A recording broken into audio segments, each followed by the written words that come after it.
Eu costumava achar que lendas urbanas eram apenas histórias inventadas para assustar as pessoas.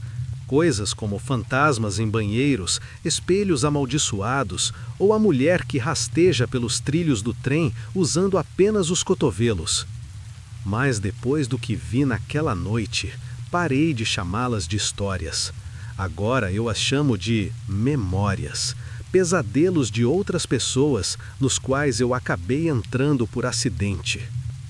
Eu trabalhava no turno da noite em uma pequena estação rural, perto de Murorã. Era uma plataforma antiga, da era pós-guerra, meio reformada, mas ainda carregando o cheiro de ferrugem e sal do mar. Os moradores diziam que, décadas atrás, uma garota havia morrido ali, cortada ao meio por um trem. Eu nunca liguei muito para isso, até aquela noite enevoada, no começo do inverno, quando o relógio da estação marcou 1h20 da manhã, e algo começou a se mover na escuridão. A primeira coisa que notei foi o som.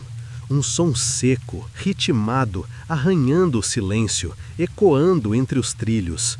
Eu congelei. Pensei que fosse metal solto ou talvez um animal perdido. Mas o som tinha um ritmo, uma intenção. Lento, constante, deliberado. Segui o barulho até a beirada da plataforma, apontando a lanterna pela névoa espessa. Por um momento, não vi nada. Mas então, algo pálido brilhou, logo além do poste de sinalização. Quando me aproximei, a luz a alcançou. Uma mulher, ou pelo menos metade de uma. Os braços puxando o corpo para frente em movimentos bruscos, impossíveis. Os cotovelos batendo contra o concreto com estalos secos. Ela se arrastava mais rápido do que eu podia piscar. Os cabelos longos varriam o chão atrás dela como um véu escuro. Seu rosto, vazio, mas furioso. A boca se movia, murmurando palavras que eu não conseguia ouvir. Tremendo, dei um passo para trás. A lanterna balançava em minha mão. As histórias que antes me faziam rir voltaram todas de uma vez. Diziam, se você ouvir aquele som, tec-tec, é porque ela já está te caçando. Diziam que ela perdeu as pernas sob um trem, empurrada por alguém como uma piada cruel. Alguns diziam que ela se jogou, outros que tentavam escapar. Mas em todas as versões, o final é o mesmo. O corpo dela continua se movendo, procurando pelas pernas que perdeu. Corri para o escritório da estação, os passos respingando nas poças de chuva. Atrás de mim, o som dos cotovelos ficou mais alto, mais rápido. Não era só um som, era uma vibração, rastejando pelo chão, subindo pelos meus ossos. Bati a porta, travei a fechadura, tentando respirar. O rádio chiou com estática, e então uma voz fraca atravessou o ruído. Onde estão minhas pernas? O ar ficou pesado. Na janela do escritório, eu vi o reflexo dela, de cabeça para baixo, o cabelo cobrindo o rosto e uma luz vermelha brilhando por trás. Por um instante, parecia que ela estava dentro do vidro, comigo. Pisquei. Ela sumiu. Mas o som não parou. Circundava o prédio, cada vez mais próximo. O chão começou a tremer. A lanterna piscou e apagou. Peguei um sinalizador de emergência. Riscando-o contra a parede, o fogo vermelho iluminou o cômodo com uma luz crua. E então eu a vi novamente, do outro lado do vidro, arrastando-se pela plataforma, as mãos deixando rastros vermelhos no chão.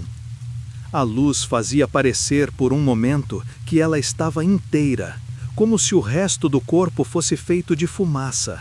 Mas então ela me olhou diretamente. A boca se abriu mais do que seria possível, e o som, aquele tec-tec-tec, ecoou dentro da minha cabeça. Não lembro de muita coisa depois disso. Disseram que me encontraram desacordado ao amanhecer, a porta ainda trancada por dentro. As câmeras de segurança pararam de gravar às 1h33 da manhã. O último quadro mostrava a plataforma vazia, exceto por uma mancha vermelha perto dos trilhos, brilhando na névoa. A polícia disse que era reflexo da lente, mas eu vi a forma. Não era a luz, era ela. Semanas depois, um colega me entregou um relatório antigo dos anos 1950. Ele falava de uma jovem que caiu nos trilhos após ser zombada por colegas que colocaram uma cigarra em seu ombro. O trem a atingiu instantaneamente. Seu nome era Kashima Reiko. Foi aí que percebi algo gelado. Tec-tec, talvez fosse ela. Ainda procurando, ainda perguntando a mesma coisa a quem ouve o som. Já faz 3 semanas desde aquela noite, e às vezes, quando o trem noturno passa perto do meu apartamento, ainda ouço aquele som, fraco, mas presente, sob as rodas. Eu tento me convencer de que é só o atrito do metal com o metal, mas toda vez que olho o relógio, são 1h20 da manhã. E ultimamente, tenho sonhado com uma luz vermelha entrando pela janela, e uma voz sussurrando, suave e próxima. Você ouviu minha história. Isso significa que eu estou vindo. Não tenho dormido bem desde então. Parei de usar vermelho, evito estações, mas mesmo assim, quando a noite fica quieta demais, ainda consigo ouvi-la. O som rastejando, constante, paciente, até ficar bem atrás de mim.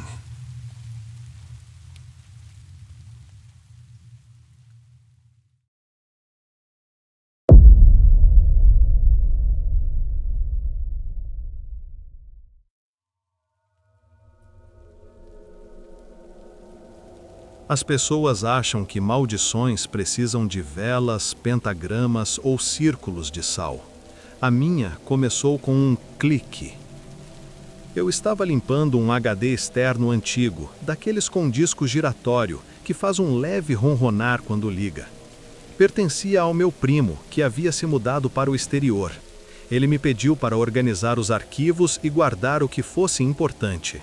A maior parte era lixo, instaladores quebrados, fotos nomeadas com números e uma pasta chamada Old Underline Web.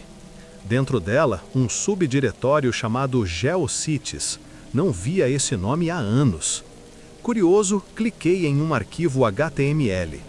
O navegador abriu uma página que parecia ter sido mumificada no tempo. Estrelas pixeladas sobre fundo preto, um contador travado em 666 e no centro um pequeno ícone do Flash Player. Coloquei o mouse sobre ele e pensei, isso nem deve carregar. Mas o HD girou e a janela escureceu. Um pequeno retângulo vermelho surgiu no canto da tela, do tamanho de um post-it. Sem bordas, sem título, apenas uma linha de texto em japonês. Anata wa suki desu ka? Não sei japonês, mas reconheci a estrutura. Você gosta? Fui fechar, não havia o botão de X. Cliquei no canto, o quadrado se moveu como se estivesse vivo. Outro quadrado idêntico piscou. O primeiro deslizou para o lado, assustado. Apertei ESC, nada. Alt F4, nada. Era como jogar um whack-a-mole contra meu próprio computador. Os alto-falantes estalaram e uma voz saiu da estática, fina, metálica, infantil. Do you like? O resto veio em sussurros que não conseguia entender.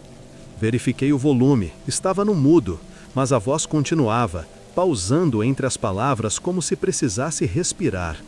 Do you like? Do you like? Fechei o navegador. A tela da área de trabalho apareceu por um instante e ficou vermelha. Não um vermelho comum, seco, desbotado, como tinta velha exposta ao sol. O pop-up voltou, maior, a frase agora mais completa. Anata wa akai heia. Você gosta do quarto vermelho? Desliguei o cabo de energia. A tela continuou ligada. O HD ainda girava. A voz repetia, pausada, quase educada. Do you like the Red Room? Lembrei de uma lenda japonesa antiga, Red Room Curse, um vídeo que fazia a mesma pergunta, e quem assistia acabava aparecendo em uma lista que ninguém queria entrar. Alguns jornalistas ligaram isso a casos reais. Eu sempre achei mórbido, mas agora algo estava acontecendo. A tela brilhou, o cursor travou, linhas de texto começaram a subir, nomes em várias línguas, como créditos de um filme. Sem música, apenas aquela voz, calma e firme. Do you like the Red Room? Cada vez que terminava, recomeçava. Mesmo ritmo, mesma cadência, uma canção de nenar que não quer que você durma.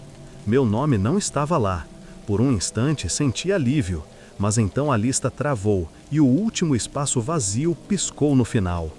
O pop-up se moveu de leve, procurando saída pela borda da tela. Percebi, não era uma janela, era um buraco no vermelho.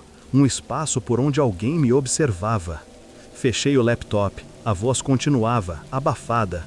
Enrolei a máquina num cobertor e aguardei no armário. O silêncio voltou aos poucos, como depois de uma queda de energia. Nos dias seguintes, meu nome começou a surgir em lugares estranhos, sugestões de busca, notas que eu nunca escrevi, sites que nunca usei. A fonte sempre ligeiramente diferente, como de outro sistema. Comecei a cobrir todas as luzes vermelhas do apartamento, roteador, detector de fumo, porque o brilho fazia minha pele arrepiar. Evitei roupas vermelhas, vitrines com neon. A voz nunca mais voltou, mas o silêncio parecia cheio demais, como se esperasse. Até que uma noite, ouvi dentro da minha cabeça: "Você gosta?" Mesmas pausas, mesma cadência. Abri o laptop, a tela acendeu. Vermelho. A lista voltou. O último espaço, vazio. O cursor se moveu sozinho, clicou 2 vezes. Sem pensar, disse meu nome em voz alta. O microfone piscou e se apagou. Meu nome apareceu, letra por letra, perfeitamente. A voz suspirou, suave, como o fim de uma gravação. Do you like the Red Room? A tela apagou, sem erro, sem ícone. Apenas o reflexo do meu rosto, agora uma janela sem nada por trás. Nada aconteceu naquela noite, mas aprendi. O quarto vermelho não precisa de link, nem de vídeo, só precisa de um ouvinte e silêncio. Quando o mundo fica quieto demais, você pode ouvi-la, educada, paciente, sussurrando. Você gosta do quarto vermelho?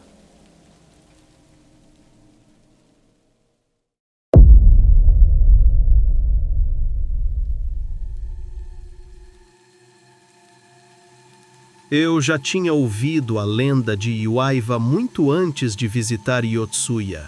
Diziam que seu nome nunca deveria ser pronunciado levianamente, que ela ainda escutava cada sussurro no silêncio da noite. Mas a curiosidade é mais forte que a cautela. Vim a Tóquio para ajudar a filmar um documentário sobre lugares assombrados. Nosso destino final, um pequeno santuário dedicado a ela, o Oiwa Inari Tamaria Shrine. O bairro estava em silêncio absoluto quando chegamos. Até as cigarras pareciam prender a respiração. Carregava a câmera, sentindo cada passo no caminho estreito de pedra. O santuário era modesto, escondido entre prédios, com um portão vermelho parcialmente coberto por trepadeiras. O zelador nos recebeu com uma reverência. Sussurrou que toda a equipe que filmasse ali deveria oferecer incenso primeiro. Ela se lembra do desrespeito, disse. Rimos educadamente, deixamos uma moeda e começamos a montar o equipamento. Pelo visor da câmera, o mundo parecia parado demais. As paredes de madeira brilhavam levemente com a idade. O leve cheiro de fumaça pairava no ar. Filmamos o altar, as oferendas, as velas queimando baixas. Quis um close no espelho atrás da estátua de Iwaiva. Sua superfície estava enevoada e antiga. Ajustei o foco, a iluminação, e por um instante a imagem se dobrou. O reflexo não combinava com a moldura, parecia respirar. Afastei-me, dizendo a mim mesmo que era só alto foco da câmera, mas naquela noite, revisando as imagens no hotel, o som cortou por 2 segundos.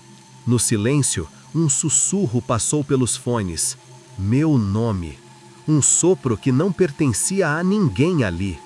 Quando o som retornou, a imagem no monitor congelou sobre o espelho do santuário. Meu reflexo dentro dele sorria e eu não. Fechei o laptop e olhei meu próprio reflexo na janela do quarto. As luzes da cidade do lado de fora se estendiam em linhas vermelhas finas, como veias. Tentei me convencer de que estava cansado, mas o sono vinha em fragmentos, cada um interrompido pelo mesmo sonho. Alguém escovando meu cabelo, uma voz murmurando: "Isso dói?" Eu acordava com o cheiro de incenso impregnando os lençóis. No dia seguinte, o produtor ligou. Um membro da equipe havia caído em uma escada. Nada fatal, mas estranho. Ele segurava um espelho cenográfico quando caiu, e ele se quebrou antes do impacto. Lembrei das palavras do zelador. Ela não se mostra para machucar, apenas para lembrar. Voltamos ao santuário com flores e incenso. Eu fiquei na borda, enquanto os outros rezavam, segurando a câmera como um escudo. O zelador olhou para mim e perguntou se eu a tinha visto. Não respondi. Ele assentiu lentamente, como se o silêncio falasse tudo. Ela não aparece para ferir, disse, apenas para lembrar.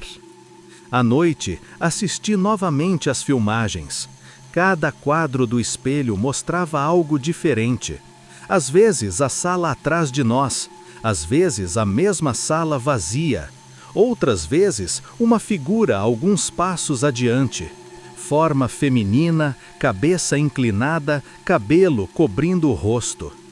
Quando pausava o vídeo, o reflexo permanecia imóvel, mesmo com o resto da imagem congelada. Ele se inclinava levemente em minha direção. E então, o som novamente, um suspiro arrastado, quase imperceptível. Desliguei o laptop e fui à pia. A água fria cortava a pele, trazendo algum consolo. No reflexo da torneira, meu próprio olho parecia ligeiramente fora do centro. Pisquei, voltou ao normal. O medo faz a mente inventar coisas, mas há momentos em que a imaginação parece dar permissão. Semanas se passaram. O documentário foi ao ar, sem a sequência do espelho, os arquivos estavam corrompidos. O final pareceu incompleto aos espectadores. Fiquei aliviado. À noite, quando o apartamento está silencioso demais, ouço o leve arrastar de tecido sobre o piso, como alguém se ajoelhando atrás de mim. Se olhar para a escuridão da janela, vejo um brilho, outro rosto ao lado do meu, quase gentil, quase humano. Nunca olho tempo suficiente para distinguir detalhes. Dizem que a maldição de Oiwa não é vingança, é lembrança. Ela se mostra para aqueles que esquecem o preço da traição. Talvez seja por isso que ela segue quem tenta capturar sua história, para nos lembrar que a dor testemunhada pertence tanto à vítima quanto ao contador da história. Ainda guardo a câmera, mas nunca mais filmei espelhos. Em cada reflexo, espero o inclinar da cabeça, a respiração silenciosa, o fantasma de alguém perguntando se aprendi a vê-la como mais do que uma lenda. Quando o ar fica frio ao redor dos meus ombros, sussurro um pedido de desculpas no vidro. Espero que ela ouça.